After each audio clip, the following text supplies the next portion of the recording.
안녕하세요. 크립토TV입니다. 오늘은 최근 조정에도 불구하고 점점 물이 들어오면서 신규 진입자들의 포모가 조금 걱정되는 관계로 이번 영상을 준비하게 됐습니다. 최근에 조금 조정이 있었죠. 저는 그럼에도 불구하고 서서히 글로벌 포모 이벤트가 진행 중이다. 점점 들어가고 있구나. 이런 생각을 하게 됐는데요. 몇 가지 사건이 있었던 것 같습니다. 그중에 이제 스타트를 열었던 게 여러 사건이 있었지만 가장 큰 게 이제 무브라는 이더리움 레이어 2 코인이거든요. 이게 전 세계 글로벌 거래소에 상장이 되면서 많은 주목을 받았던 것 같습니다. 12월 4일에 이제 가장 먼저 해시키 글로벌이라는 중국계 거래소의 상장을 시작을 필두로 12월 5일에 세계 3대 거래소죠. 코인베이스에 상장이 됐었고요. 12월 9일에는 바이낸스까지 상장을 하면서 전 세계의 이목을 모든 코인 투자자들이 이걸 쳐다보게 만들었었죠. 그리고 역시 같은 날에 OKX 역시 중국계 거래소에서도 무브라는 코인을 상장시켰고요. 한국도 지면 안 되겠죠.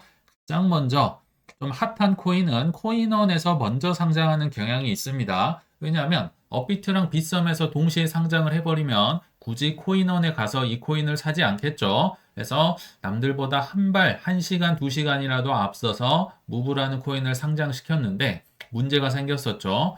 1,000원짜리 정도 하던 코인이 코인원에서 막 99만 원까지 치솟은 겁니다. 그러니까 많은 피해자들이 또 물리면서 양산이 될 수 있어서 업비트랑 원래 빗썸이 같은 날 상장을 하기로 했다가 다음 날로 미루는 해프닝까지 발생을 했던 거 기억나실 겁니다. 업비트도 그렇고 빗썸이 그래서 동시에 그 다음 날 상장을 했었고요. 그 외에도 이제 바이비트라든지 수많은 거래소에서 무기한 선물 상장, 롱숏에 베팅을 하는 건데요. 이게 거래량이 많으면 많을수록 뜨거울수록 엄청난 수수료 그리고 청산이라든지 여러 이득을 볼 수 있기 때문에 굉장히 많은 사람들의 주목을 받았던 코인인데요. 이런 얘기가 이제 돌겠죠. 바이낸스 상장됐대, 코인베이스에서는 몇 퍼센트 올랐대, 또는 코인원에서 1,000원짜리가 99만 원까지 가서 어떤 사람이 돈을 벌었다더라. 실제로 인증샷이 돌아다니긴 하더라고요. 그게 진짜인지까진 모르겠지만 구설수에 서서히 오르내리면서 새로 오시는 분들을 코린이들을 유인하고 있다. 저는 이렇게 생각이 드는데요.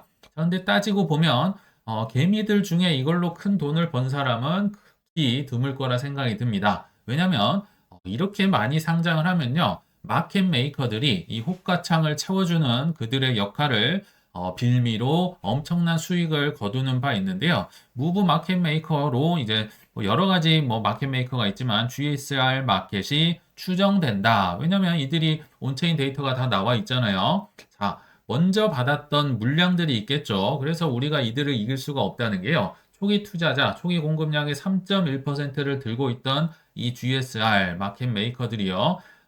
한 네 곳으로 거래소로 찢어서 보냈었다고 합니다. 그래서 처음엔 올리는 듯 하다가 결국은 개미들 따라 붙으면 다 팔아버렸었겠죠.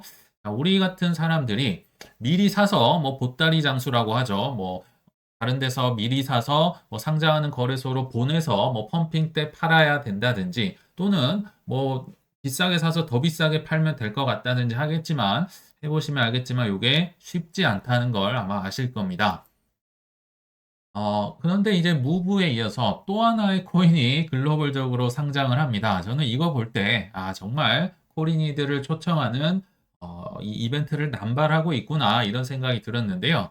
매직 에덴이라는 이제 NFT 마켓플레이스라고 하죠. 솔라나 계열에서 만들어진 코인이고요. NFT를 사고 팔 수 있는 마켓, 블러와 같은 코인이라고 보시면 될 것 같아요. 요것조차도 글로벌 동시 상장을 하면서 거의 대동단결 느낌으로 무브처럼 비슷한 행보를 보였는데요. 12월 6일자로 OKX에서 이제 매직 에덴 ME를 상장을 했었고요. 또 12월 9일 바이비트에서 역시 매직 에덴을 상장을 했고 이제 바이낸스 들어가면 그때부터는 이제 좀 심각해지는 겁니다. 바이낸스가 12월 10일자로 발표로 12월 11일 날 이제 밤 12시에 딱 상장을 한다고 발표를 하자마자 코인원 바로 치고 나갑니다. 오늘 밤 10시라고 하면서 역시 매직 에덴을 가장 먼저 상장을 했고 그 뒤를 이어서 업비트가 상장 발표를 한 지 한 38분 뒤에 빗썸이 바로 업비트가 하면 나도 해야지 하면서 매직 에덴을 글로벌적으로 지금 동시 글로벌 포모가 느끼는 게 좀 보이실까요? 굉장히 돈도 많이 몰릴 거고 이목이 집중될 거라 생각이 듭니다. 그러니까 물이 들어오니까 정말 노를 젓는 현상이 자주 목격이 되는데요. 거래소들 그리고 각 코인을 만든 회사들 그리고 마지막으로 호가창으로 장난질을 치는 마켓 메이커들까지 대동단결해서 이 글로벌 포모 이벤트를 양산을 하고 퍼뜨리고 있다는 생각이 듭니다. 자, 노파심의 말씀을 드리지만요. 이런 코인들을 사서 물리면 아무리 기다려도 그 가격이 오지 않을 가능성이 높습니다. 이런 핫한 거에 들어가서 물리면 답이 없으니까 정말 쳐다도 안 보셔야겠다는 차원에서 일단 말씀을 드렸습니다. 자, 여기서 끝날까요? 제가 볼 때는 코린이들을 유혹하고 있는 또 한 명의 유명 인플루언서가 있습니다. 누굴까요? 바로 일론 머스크인데요. 일론 머스크가 12월 10일자에 SNS에 페페 밈 코인이 있잖아요. 밈 관련 이미지를 공유를 하기 시작합니다. 우리 재밌는 페페 밈 코인을 한번 만들어 보자. 이거 재밌는 것 같다고 하면서 이런 이제 사진을 올렸는데요. 제가 알기로 이분이 포르투갈의 그 은퇴한 수비수, 중앙 수비수 페페라는 이름이 페페거든요. 그래서 이분 이름이 비슷하니까 이렇게 올리면서 뭐 나름 또 흥미를 뭐 일론 머스크가 올리면 누구나 쳐다보게 되잖아요. 그래서 자연스럽게 지금 페페가 홍보가 또 되고 있는데요.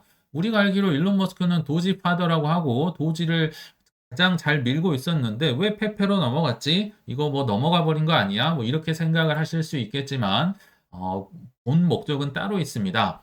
일론 머스크는요. XAI라고 해서 AI로 되는 챗봇, 그러니까 오픈 AI의 그 챗 GPT의 대항마라고 할 수 있는데 그록이라는 걸 만들어서요. 홍보를 해야 됩니다. 꽤 오랫동안 공들여서 돈을 들어서 출시를 했는데 자, 그 그록이라는 걸로 밈 생성이 가능하다고 하면서 페페를 언급했다.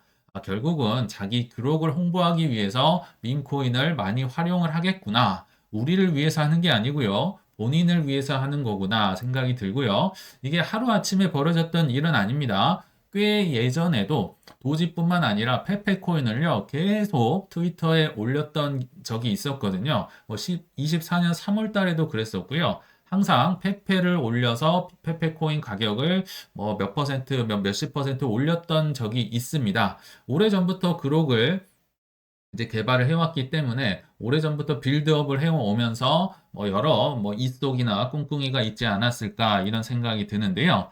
이런 걸 보면서 참 그들의 탐욕도 끝이 없고 우리의 탐욕도 끝이 없다는 생각이 듭니다. 무슨 얘기냐면요. 밈코인 하면요. 자, 사실 비트코인에 견주는 게 도지코인이고요. 이더리움에 견주어 비추는 게 시바이누 정도입니다. 그러니까 도지와 시바이누 비트 이더로 사람들이 만족할까요? 그럴 리는 없습니다. 이제 뭐 페페코인, 뭐 봉크코인, 위프코인 이게 이제 5대 시가총액 밈코인들이고요. 그 외에도 코인베이스에서 어마어마한 밈코인들을 계속 상장을 하고 있잖아요. 많은 이제 입문자들이 들어올 때 밈코인을 보고 들어오거나 아니면 상장 코인으로 현혹돼서 들어오는 경향이 있습니다. 왜냐하면 거래소에 가장 먼저 첫 번째 줄에 상장 코인들 또는 가장 핫한 밈 코인들이 반짝반짝 거리고 있을 거거든요. 예전에 그 역할을 리플이 했었는데 이제 밈이나 뭐 AI나 상장 코인들이 그들을 맞이할 준비를 하고 있다. 물이 들어오고 있다. 이런 생각이 들더라고요. 그리고 뭐 예전에 제가 뭐 유동성 지표라든지 여러 말씀을 드렸지만 12월에 여러 가지 글로벌적인 경제 상황도 불나방들을 모집하기에 꽤나 유리하게 흘러가지 않을까 뭐 생각을 합니다. 일단 이 CPI가 나오기 전이긴 한데요. 모건 스탠리가 연준이 내년 1월까지 금리를 인하할 것이다 이렇게 예상을 한다. 이 말인즉슨 12월 달은요 그냥 기본으로 기본 그 금리 인하하고요. 내년 1월도 또 갈 것이다. 12월에 이어서 1월까지 금리 인하 가즈아, 뭐 산타랠리 가즈아 이런 식으로 약간 우리를 흥분시키게 만들고 있고요. 중국도 상황이 크게 다르진 않습니다. 사실 훨씬 상황이 안 좋잖아요. 그래서 14년 만에, 무려 14년 만에 통화 정책은 완화를 하겠다. 그리고 재정은 크게 돈을 풀어서 확대를 하겠다를 공개적으로 예고를 합니다. 14년 만이라는 뜻은요. 거슬러 가보면 한 2008년 정도 나올 겁니다. 2008년 그 베이징 올림픽하고 그 뜨거웠다가 이제 서프라임 모기 사태가 나오고 할 때 그때 이제 통화 정책을 크게 했었는데 그때 이어서 대규모로 지금 경제를 살려보겠다. 아마 이게 12월 11일부터 이틀간 이제 많은 회의를 통해서 내년의 GDP 목표라든지 재정 정책 등을 정할 거고요. 요걸 이제 내년 3월에 확정을 한다고 하는데요. 그 틀이 조만간 나올 거다. 네, 완화적으로 나올 거다. 이렇게 예상이 되고 있습니다. 그렇다고 해서 12월이 다 뭐 평탄하지만은 않습니다. 어떤 강세장에서도 마이너스 30% 비트코인의 경우입니다. 충분히 나올 수 있는데요.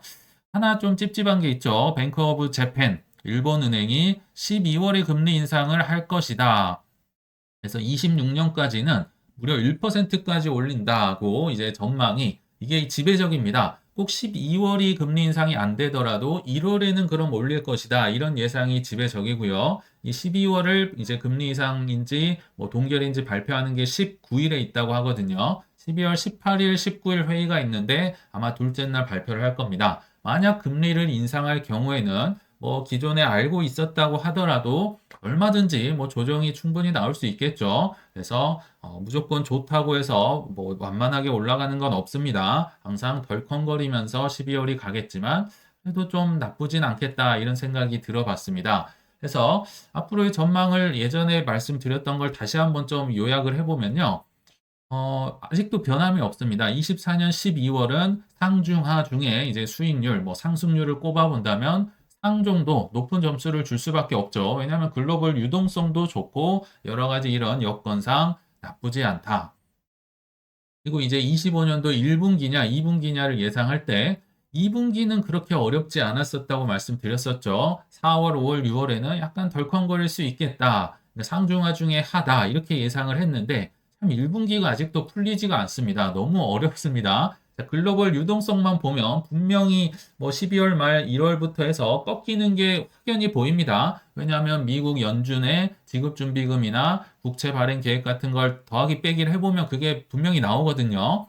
자, 그럼에도 유동성이 떨어지면 비트코인이 떨어지긴 하겠지만 그럼에도 예전에 제가 이런 표현을 썼었죠. 그 카드로 돌려막기를 할 것이다. 왜냐하면 미국의 이제 부채 한도가 그 협상이 연장이 원래는 1월 2일자로 해서 협상이 돼야 되는데요. 보통의 경우 연기가 되잖아요. 한 4월까지 밀릴 경우 이제 부채가 늘어나질 않으니까 빚을 낼 수 없으니까 수입은 막히는 거고 돈은 또 써야 되니까 카드 돌려막기로 이제 막 그 미국 연준에서 이제 돈을 막 쓸 거거든요. 아니 그 재정부 통장에서 재무부 통장에서 돈을 쓸 텐데 그러니까 제가 카드 돌려막기라는 식으로 표현을 한 거고요. 그러니까 수입은 없어도 쓰긴 쓸 겁니다. 재무부에서 통장에서 돈을 이제 뭐 돌려막기로 하면서 쓰겠죠. 그래서 어느 정도 중간 또는 중상 정도로 돈을 쓰는 데는 큰 지장은 없을 것이다. 이렇게 제가 좀 조심스럽게 예상을 했던 것 같아요. 그러나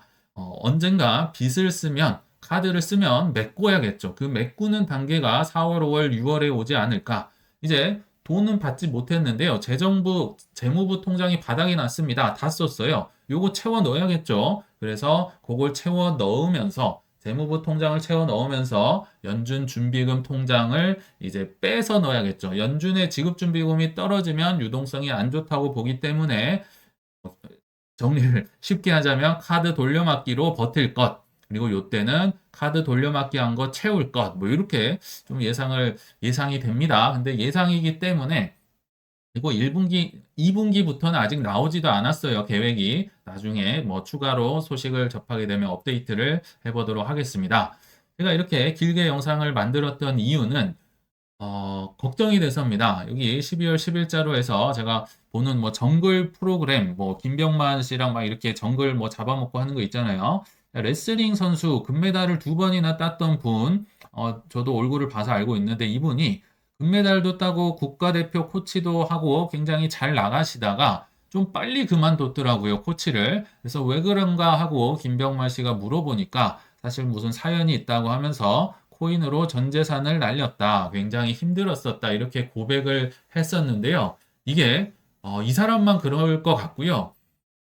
이 사람이 뭔가 뭘 실수를 해서 잘못한 것 같지만요. 정말 아까 말씀드렸잖아요. 뭐 상장 코인이 번쩍번쩍, 밈 코인이 번쩍번쩍, 무슨 AI 코인이 번쩍번쩍 하는 걸요. 보면 나도 모르게 빨려 들어갑니다. 그래서 전 재산을 날렸다. 저도 17년도에 사실 겪었던 얘기입니다. 이런 사태를 미연에 방지하고자 언제 뭐 이렇게 큰 상황이 올지는 모릅니다. 12월 달에 뭐 정말 그 남은 기간 동안 미친 듯이 올라갈 수도 있고요. 아니면 뭐 내년 3분기가 또 이렇게 나올 수도 있고 정확한 시점은 알 수 없지만 이럴 수 있기 때문에 그렇게 뭐 번쩍번쩍하는 코인에 절대 이성을 잃으시면 안 된다 말씀을 드리려고 이번 영상을 만들어 봤습니다. 그래서 결론에 왔는데요. 내 루틴을 지켜야 강세장이 즐겁지 않겠습니까? 지금 와서 코린이들을 유혹하는 핫한 밈 코인, 뭐 AI 코인, 상장 코인에 불나방처럼 올라탈 필요가 전혀 없습니다. 큰 조정이 올 때 매수하면 모를까? 그건 공부했다가 나중에 큰 조정 오면 조금 사보시면 좋을 것 같아요. 그리고 뭐 굳이 이렇게 핫한 거 아니더라도요. 우리가 알고 있는 기존 코인들도 뭐 워낙 위아래로 변동성이 엄청나기 때문에 내 포트폴리오와 루틴을 침착하게 지키면서 강세장 안으로 들어가시길 바라면서 이만 물러가겠습니다. 시청 감사합니다.